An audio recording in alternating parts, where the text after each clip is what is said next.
Yes, నిన్న నారాయణపేట సభలో CM Revanth Reddy మాట్లాడినటువంటి మాటలపైన స్పందించడానికి, ఈ అంశంపైన స్పందించడానికి ప్రస్తుతం మనతో పాటు వికారాబాద్ మాజీ శాసనసభ్యులు డాక్టర్ మెతుకు ఆనంద్ గారు ఉన్నారు. ఆయనతో మాట్లాడే ప్రయత్నం చేద్దాం. ఆనంద్ గారు నమస్తే. నమస్తే. నిన్న రేవంత్ రెడ్డి మాట్లాడుతూ బీఆర్ఎస్ నేతలు ఎవరైతే ముఖ్య నేతలు ఉన్నారో ఎమ్మెల్యేలు కానీ, మాజీ ఎమ్మెల్యేలు కానీ, మాజీ మంత్రులు కానీ కడుపుల్లో కత్తులు పెట్టుకొని తిరుగుతున్నారని మాట్లాడినటువంటి సందర్భం ఉన్నది. దీనికి కౌంటర్గా మీరు నల్లగొండ కత్తులు, నల్లగొండ బాంబులు, ఖమ్మం కత్తులు అవన్నీ మీ పక్కనే ఉన్నాయి, సీఎం రేవంత్ రెడ్డి జాగ్రత్తగా ఉండాలని చెప్పి మాట్లాడినటువంటి పరిస్థితి ఉంది. ఎవరా నల్లగొండ బాంబులు, ఖమ్మం కత్తులు? ఇప్పుడు నిన్న ఆయన మాట్లాడుతూ బీఆర్ఎస్ పార్టీ లోపల కడుపులో కత్తులు పెట్టుకొని కౌగిలించుకోవడానికి వస్తున్నారు, కౌగిలించుకున్నట్లే చేసి కడుపులో కత్తులు పొడుస్తారు అనేటటువంటి మాట మాట్లాడింది రేవంత్ రెడ్డి గారు. ఆయనకు కూడా తెలుసు, ఆయన చుట్టూ ఉన్నటువంటి వాళ్ళే ఖమ్మంకు సంబంధించినటువంటి వాళ్ళు కండ్లో కారం వేసుకొని కడుపులో కత్తులు పెట్టుకొని, నల్గొండకు సంబంధించినటువంటి ఆయన చుట్టూండేటటువంటి వ్యక్తులే జేబుల లోపల బాంబులు పెట్టుకొని తిరుగుతున్నారు. ఆయనకు ఆ విషయం కూడా తెలుసు. అంటే పాపం వాళ్ళని అనలేక, ఖమ్మం కత్తులను అనలేక, నల్గొండ జేబులో ఉన్నటువంటి బాంబులు అనలేక పాపం భయపడి మమ్మల్ని అంటున్నారు. కానీ ఏ క్షణంలో అయినా ఖమ్మం కత్తులు ఓడవచ్చు, నిన్ను నల్గొండ బాంబులు నీ మీద వేయవచ్చు. అంటే ఇప్పుడు రేవంత్ రెడ్డి మాట ఎవరు వినట్లేదు, మంత్రులే రేవంత్ రెడ్డి కుర్చీ మీద కన్నేసిరని చెప్పి మీరు మాట్లాడినటువంటి పరిస్థితి ఉంది. ఏ మంత్రులు వాళ్ళు కన్నేసింది? అంటే సీఎం సీటుకే ఎసరు పెట్టేటువంటి కార్యక్రమం జరుగుతుందా? ఒకటి కాదు కదా, కాంగ్రెస్ లోపల కుర్చీలాట నడుస్తున్నది. ఇప్పుడు కుర్చీలాటలు ఏం చేస్తాం మనం అంటే, విజిలేయంగానే టక్కున పోయి కుర్చీలో కూర్చుంటాం. ఈయన పరిస్థితి ఏంటంటే బయటికి వెళ్ళంగానే చూసుకుంటూ నా కుర్చీ మీద ఎవడాలి కూర్చోగలడు అనేటటువంటి భయం ఉంది ఈయనకు. ఆయనకు బాగా తెలుసు, నేను ఏ మాత్రం అప్రమత్తంగా లేకపోయినా నా కుర్చీ వేరోడు ఆక్యుపై చేస్తాడనేటటువంటిది రేవంత్ రెడ్డి గారికి బాగా తెలుసు. కాబట్టి కుర్చీలాట కార్యక్రమం నడుస్తూ ఉన్నది. ఇప్పుడు పోతిరెడ్డిపాడు ఏదైతే ప్రాజెక్టు ఉందో దాన్ని వైఎస్ మంత్రివర్గం వ్యతిరేకించింది అన్నారు, అప్పటి కాంగ్రెస్ ప్రభుత్వం కూడా వ్యతిరేకించింది అన్నారు. మరి వీళ్ళెందుకు దాన్ని వక్రీకరిస్తూ ఉన్నారు? ఇప్పుడు వాళ్ళకు కూడా తెలుసు, కాంగ్రెస్ పార్టీ లోపల ఆయన రాజశేఖర్ రెడ్డి గారు మా దేవుడు అని చెప్పి చెప్పుకుంటారు. వీళ్ళంతా చెప్పుకుంటూ మరి ఆయన హయాం లోపలనే కదా అది జరిగింది. పోతిరెడ్డిపాడుకు సంబంధించినటువంటి ఆయన హయాం లోపల జరిగితేనే అప్పుడు భాగస్వామ్య పార్టీగా ఉన్నటువంటి మా టీఆర్ఎస్ పార్టీ, ఇప్పటి బీఆర్ఎస్ ఒకప్పటి టీఆర్ఎస్ పార్టీ దాన్ని వ్యతిరేకించి 40 రోజులు అసెంబ్లీ లోపల పోరాటం చేసి దాని నుంచి బయటకు వచ్చినటువంటి పార్టీ మా పార్టీ. మరి ఈయన అప్పుడు తెలుగుదేశం లోపల ఉన్నాడు వీళ్ళ గురువుతో పాటు. మరి అదంతా చేసింది కాంగ్రెస్ వాళ్ళు, ఆయనకు కూడా తెలుసు. ఇప్పుడు మరి బీఆర్ఎస్ అవినీతి చేసింది, మేము చర్చలకు సిద్ధంగా ఉన్నా, చర్చలో నేను ఓడిపోతే నా ముక్కు నేలకు రాస్తా అని చెప్పి రాష్ట్ర ముఖ్యమంత్రి అంటా ఉన్నాడు. మరి ఎందుకు వెళ్ళట్లేరు మీరు? బీఆర్ఎస్ వాళ్ళు భయమా? మేము సిద్ధము. ఆయన ఎప్పుడన్నా మాట మీద నిలబడేటటువంటి వ్యక్తి. మనం కొడంగల్ 2018 లోపల చూడలేదా? 2018లో ఏమన్నాడు ఆయన? కొడంగల్లో ఇట్లా నేను ఓడిపోతే రాజకీయ సన్యాసం తీసుకుంటా అన్నాడు.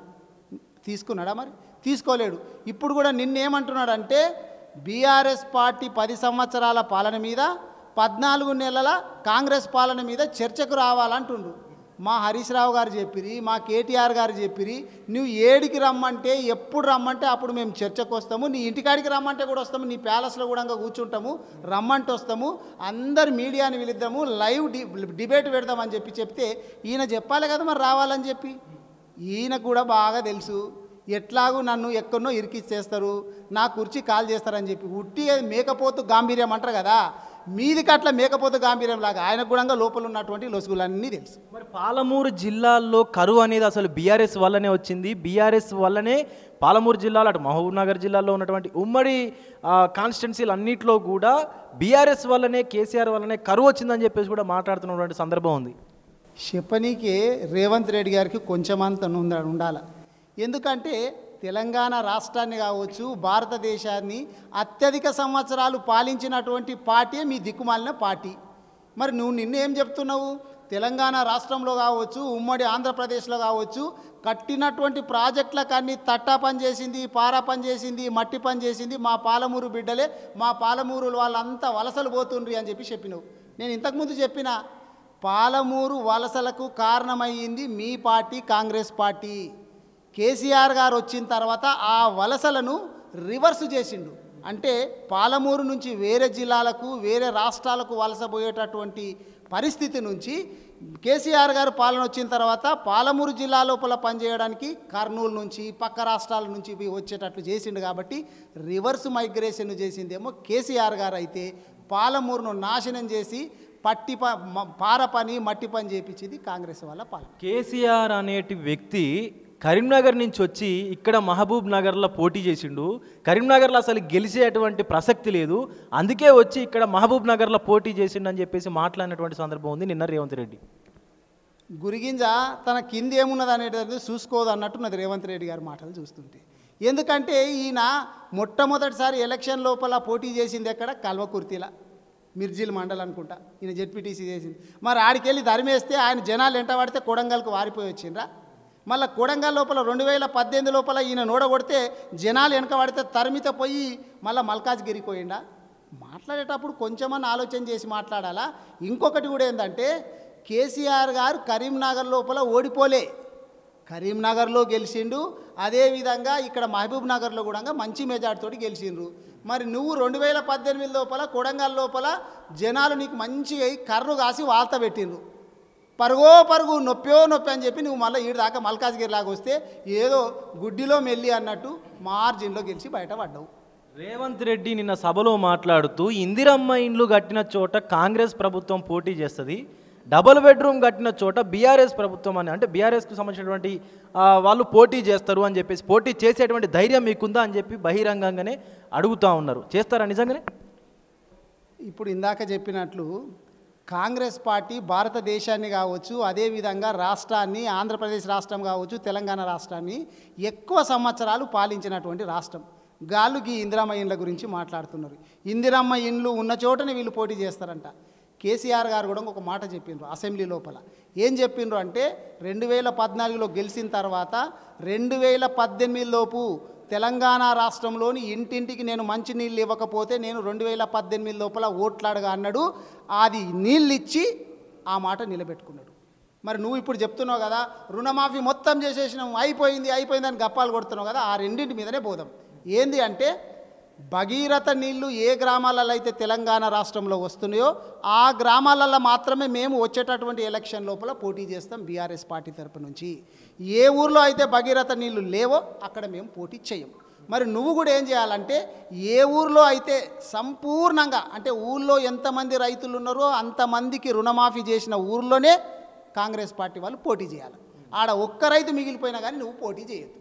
ఈ మాటకు నువ్వు కట్టుబడి ఉంటావా? అంటే వాళ్ళు మండలానికి ఒక ఊరుకు తీసుకొని రైతు బంధు ఇచ్చారు, అంటే మండలానికి ఒకటే ఊళ్ళ నుంచి పోటీ చేయాలంటారా? అంతకే వస్తుంది. ఆ మండలంలో కూడా ఇంకా చాలా మిగిలిపోయినాయి. అంటే వీళ్ళకి లాస్ట్కి వస్తే పరిస్థితి ఏంటంటే మండలికి ఒక్క ఊరు కూడా మిగిలది, లాస్ట్కి వస్తే జిల్లాకు ఒకటి మిగులుతుందో మిగిలదో అది కూడా డౌటే.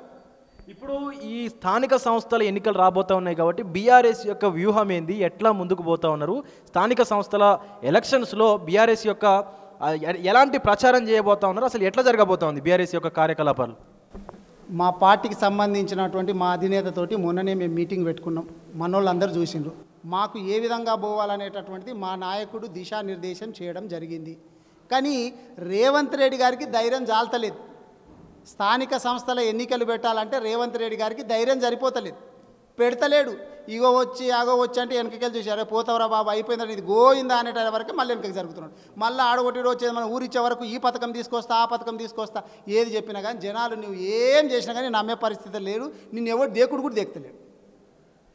రైట్, ఇది పరిస్థితి. ఖచ్చితంగా తెలంగాణ ప్రభుత్వం నుంచి వచ్చినటువంటి సంక్షేమ పథకాలు ఏవైతే ఉన్నాయో ఆ పథకాలు అమలు చేసినటువంటి గ్రామాల నుంచి మేము పోటీ చేస్తాము బీఆర్ఎస్ తరపు నుంచి.